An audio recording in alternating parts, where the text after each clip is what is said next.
If you want to press me on it, I'll find a job that values and respects me. What things are frowned upon for no obvious reason? Men being around their kids. I have 2 sons, and an unusual thing I have discovered is that their female cousins and friends love me. For whatever reason, little girls seem to be obsessed with playing with me, harmless stuff like hide and seek or playing with their toys, or even sometimes just chatting away. But God forbid I tell people that little girls like playing with me. Once when I was playing with my kid's cousin, a little girl, who was loving it and whose parents have known me for years, said parents commented how good I am with her, and I mentioned that little girls seem to enjoy playing with me and the looks on their faces. Never mind, they know I'm safe, they know I'm playing with their daughter appropriately, they know nothing untoward is happening. It's so ingrained that even when they are looking at something harmless their kid enjoys, as soon as they heard grown man playing with little girl they freaked, despite being able to see it was literally just sitting with her as she told me about her dolls. It's at a point where I actively try to avoid my kids' female friends and cousins because there is no way to explain that. No, I don't know why your kid wants to play with me, but even if I did play with her, that doesn't make me a creep. Not wanting to be social and declining invitations. It normally goes something like this. If you don't want to hang out, just say so. You don't need to force yourself. Thanks man, I don't want to hang out today. I just want to chill in bed. But why don't you want to hang out? Just being at work overstimulates my brain, and by the time I'm done working I've mentally shut down and I have to force myself to go get groceries if I'm low on food. I used to force myself to go out and have fun when it wasn't fun for me but what everyone else thought of as fun. I no longer do that and am so much happier. My book is way more interesting than watching Tammy chug 6 beers and go war after. Choosing not to have children. The number of times I've been told I'm selfish for not wanting children is astronomical. Also people say to me, oh, you'll change your mind. I'm 34, I'm not changing my mind. Besides, how is it selfish to choose not to be a bad parent? It's possible I'd be the best mom in history, but if I'm not excited about having kids, then I probably shouldn't. To me, if you aren't enthusiastic about the idea of having a kid, then having to actually raise one isn't the best idea. Drinking the cheapest bottle of wine on the menu. On one of my first dates with my now wife, I asked the bartender for a glass of their house wine to make it seem like I knew what I was talking about. He replied in just about the most judgmental way, "What, you mean the cheapest one?" "Yes, that's what I meant, but you didn't have to call me out like that." Somebody replied, "I always look for the wine that doesn't belong." For example, an Italian restaurant is going to have a selection of classic Italian-style reds at various price points, but on most menus there will be an oddball wine, like a South American red or something. I like to pick those because it means whoever was making the wine menu just really liked it. It isn't there because I need a $40 Chianti on my menu, or whatever. Not to say the standard wines can't also be really good, I just like looking for oddballs. Confidently being quiet or silent. I realized when I was a teenager that the shy or introverted person gets perceived as arrogant. For example, my ex-husband's family said I was stuck up because I would just listen and take in the conversation around me. If I didn't have anything to contribute, I would just listen. But they took it as me being a snob. The thing is, I'm not even the least bit shy. I just don't want to talk that often. Calling out sick when you're actually sick, especially when it's more than one day. I never understood lying about being sick. I'll just tell you the truth, and if you have a problem with it, that's your problem. I've worked enough jobs and paid my dues, and now I get benefits. A mental health day, or just need a day to get organized, is perfectly valid in my opinion, and if you want to press me on it, I'll find a job that values and respects me. Especially when the person pressing you about it is not the one writing your checks. It's understandable in certain circumstances, like if there was a deadline or something needs to get done. But otherwise, chill out dude. Somebody replied, ignoring covered for a second, I feel like showing up to work when you're clearly sick should get you in more trouble than making a sick call. Especially in casual jobs I've worked where people are desperate to make money, they'll show up half dead, coughing and sniffing because they don't want to miss that juicy Sunday shift, etc. Then a few days later half the team is sick because they all caught it from the person that refused to stay home. Buying pregnancy tests. I'm 26, in a stable relationship, and I've lived with my SO for a few years. Yet when I go to buy tests, the people behind the counter, often women 50 to 60-ish, become sheepish and try to do their best to conceal it. Also buying protection or a Plan B pill. Talking about your salary. In many jobs it is frowned upon, and people think you aren't supposed to do it. But that's just the business trying to keep your pay as low as possible. There are two reasons for this. 1. Corporations have convinced us that this is the case so that they don't have to compete as much on salaries. 2. People work hard to spend and show off how much money they have. Putting a number to how much money you make kind of ruins the show. Buying the fancy boat to outdo your neighbor isn't as much of a flex when your neighbor already knows he makes more than you and could afford it more easily than you if he wanted to. Somebody replied, for those who are unaware, it is illegal for your company to prohibit discussing salaries with your co-workers. It doesn't matter what the employee handbook says. In the United States, you are free to talk to your co-workers about what you make and how much they make. It is against federal law for your employer to stop you from having that conversation. Men with long hair. My school made me cut my hair because that was in the school rules and the school was directly connected with the social care. Imagine getting a police intervention because your kid has longer hair than some arrogant teacher wants him to. This wouldn't have happened if I could change schools. I got long hair now though and I love it and myself.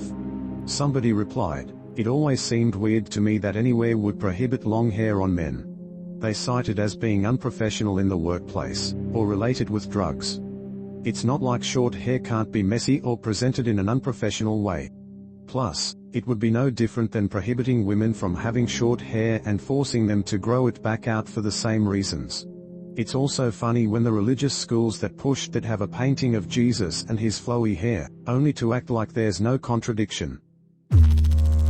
As a dude, ordering a sweet and fruity alcoholic drink. Sorry, I don't like to drink isopropyl, give me my Bahama Mama, and be quiet about it. It only makes sense when you go out too. I have whiskey at home, what I don't have is 10 types of specialty liquors. And also, I just want one, why would I buy a million things at home just to never use them again? Wearing your pajamas all day when you aren't going anywhere.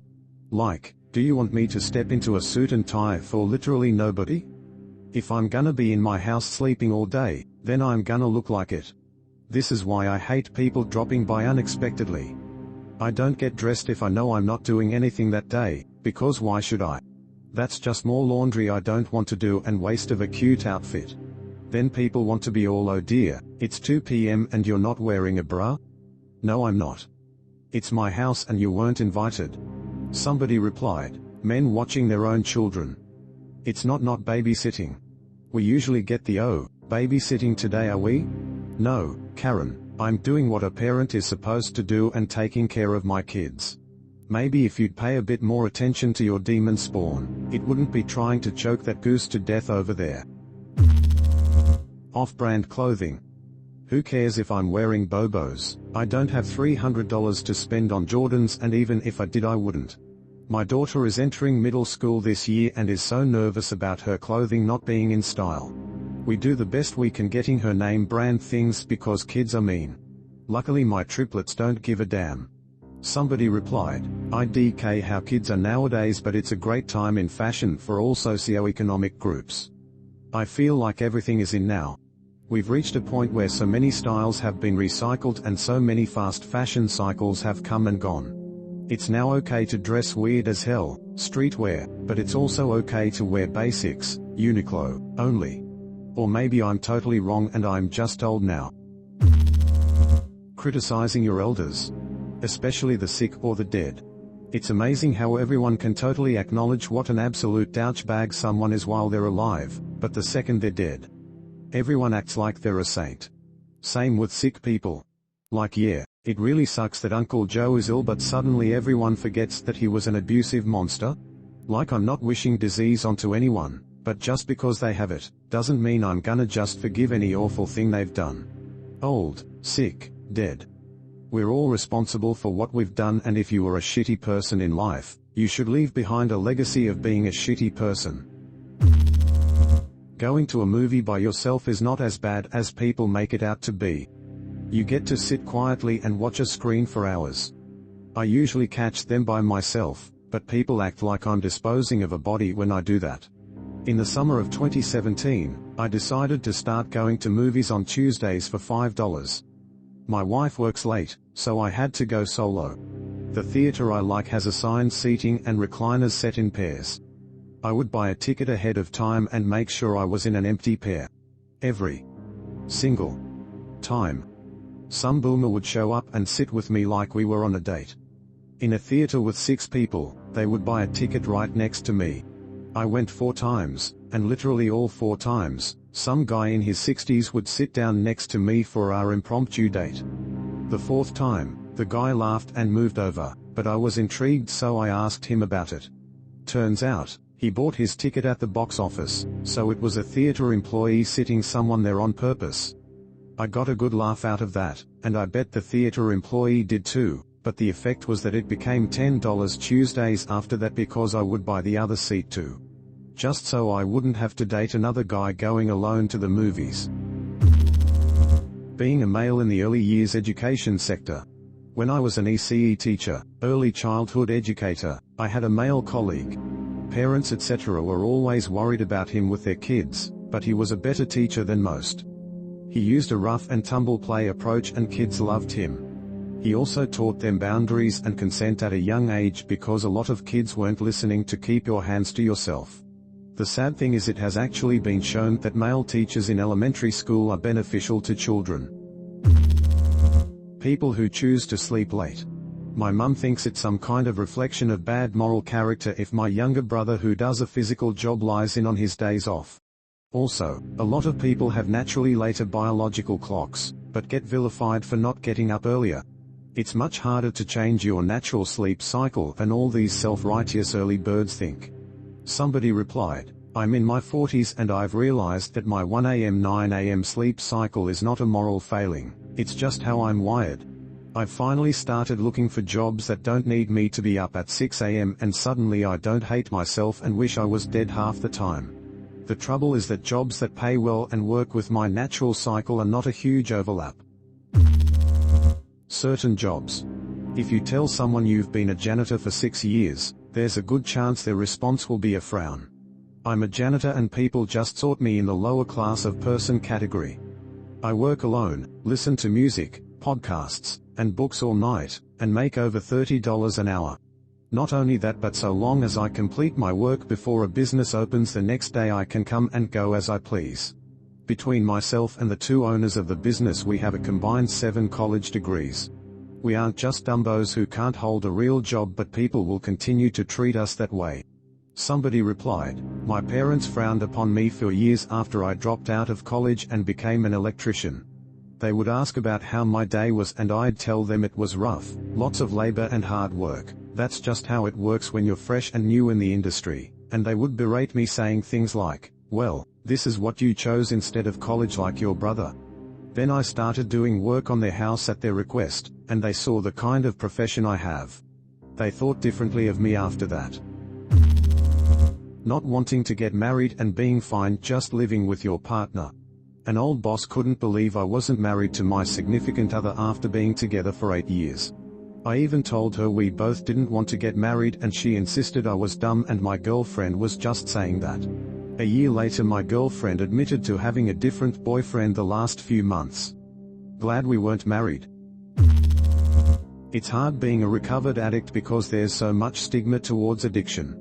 People see you as a monster when, in reality, you're just trying to be a better person dealing with a mental illness that can overpower you if you don't learn how to control it. Somebody replied, I'm not an addict, but I decided to stop drinking for a while. It's been 6 months and most people act like I must have been a raging alcoholic behind closed doors or something. When someone asks how you're doing, respond with an honest answer. I've started telling people, awful, thanks for asking. Reactions are usually pretty hilarious. Plus it opens up the discussion on how no strangers actually care about my well-being. Sometimes it cuts through the BS and makes the conversation much more natural. Other times I get an awkward chuckle and they move on. Playing video games as an adult, but not obsessively. As a kid, you might have been told not to play video games because they make you violent, or because they are a waste of time. As an adult, you might be told not to play video games because that's for children, or because they are a waste of time. However, just do it. Video games are fun. As an adult, you are finally in a position to afford a VR headset, and to build a proper PC to play on. And with the awesome games you can buy yourself, you bet your ass you'll be playing. Not wearing a bra. When I was 19, I went to my aunt's house with my grandma for a visit. My aunt had just started seeing this new guy who was present when we arrived. While we were in the middle of a conversation, my aunt loudly said, "You're not wearing a bra. I can see your nipples." And I was like, why would you say that when a man I don't even know is sitting 5 feet away from me?